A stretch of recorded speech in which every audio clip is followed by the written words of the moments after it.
Hi everyone. I'm not sure if you've seen the new AMA Smart Brief on Modifier 25, but that's what I'm here to talk to you today about. I just wanted to kind of break down the information because one of the things I specifically noticed was this is one of those instances when there is a stark difference between the coding policy and the payer policy. So let's take a look at that Smart Brief. I have it right here for you, and the Smart Brief was released August the 17th, so just a little bit ago. So if you've missed it, you haven't missed it yet. It's still new. As we go down into the policy, you can take the time to read the background information of why the AMA chose to put this payer policy together. But what we need to really look at here is the 3 questions that AMA says, hey, if you can answer these questions with a yes, then you should support an E&M service with a 25 modifier. The first question is, did the physician perform and document MDM or time that would support an E&M service? Now, this can be a little problematic because, of course, they did. That goes along with the reason that the provider performed the procedure. There's nothing here that indicates that that should be separate and significant, just is it there? Is it a problem-oriented office visit or just the procedure? The second question is, could the work to address the complaint or problem stand alone?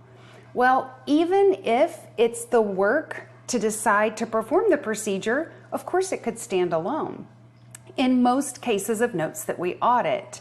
So again, that question, it could infer the wrong reference. The last question is, did the physician perform extra work that went above and beyond the typical in the pre or post-operative stage? Again, this is a little problematic. You see, NCCI policy rules changed 2021 and again with revisions in 2023 that contradict this statement. They've removed, NCCI policy actually removed the ability to use 25 modifier for work over and above the pre and post-operative work. Let's actually take a look. If you're not sure how to locate the NCCI policy guide, let me help you with that as well. If you just do a Google search for NCCI policy manual, it's actually your first choice. Once you come down, you'll note that there is a chapter of NCCI that coordinates with every chapter in your CPT book. For today, I've used the general coding principles. Why? Because this should apply to all services listed in NCCI. So or in your CPT book. So that's why I chose that chapter to focus with in today's review. So let's go back and pull that up. Here's the beginning, and again to show you that I am using the general correct coding policies of Chapter 1. So if we go down, there's an index, and we can click on E&M services. This takes us right where we need to go to look at modifier concerns with E&Ms. So here's your information, by the way, on 90-day, but with a 25 modifier, 90 days aren't applicable. Remember, a 25 modifier is used on services that have a 0 to 10 global period. So we move on down to our section that's applicable to the 0 to 10. If we read through the payer policy, they have made it very clear that the decision to perform that minor surgical procedure is included in the E&M. However, a significant and separately identifiable reason for the E&M can support that service. It goes on the next page to actually identify that patients who are new are not exempt to this rule. And that's because, by the way, there are no bundle edits between new patients and CPT codes. Have you ever looked? So again, I challenge you, before you put a 25 modifier on something, make sure there's a bundling edit. If there's no bundling edit, we don't need the 25 modifier.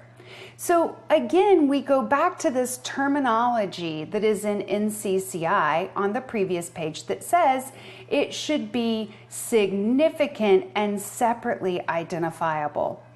This is a stark contradiction to what was listed by AMA. So payer policy and coding policy do not always see eye to eye. And this is one of those issues that could cause you significant concerns within your organization. You should always be looking at both. And if a payer has a policy that says we utilize NCCI edits, then unfortunately they should be going by these rules as opposed to AMA's Smart Brief on 25 modifier. What would be more helpful here is if payers would get on board and use NCCI. I hear so many practices that say, yeah, but there's no bundling edit, but this particular insurance still requires a 25 modifier for this new patient in this procedure. That's where we need some corrective policy change. If an organization, if a healthcare carrier is going to say we follow NCCI edits, then let's follow them all the way through. If you have any questions or need any additional information on 25 modifier, I've done a full webinar on 25 modifier and how to ensure you're always supporting those services when medically necessary and appropriate. See our website for that webinar information. If you have any questions otherwise, I'm always available to help. Please drop me an email or send me a message here, and I appreciate your time with this little public service announcement. Thank you, and we hope you have a great day.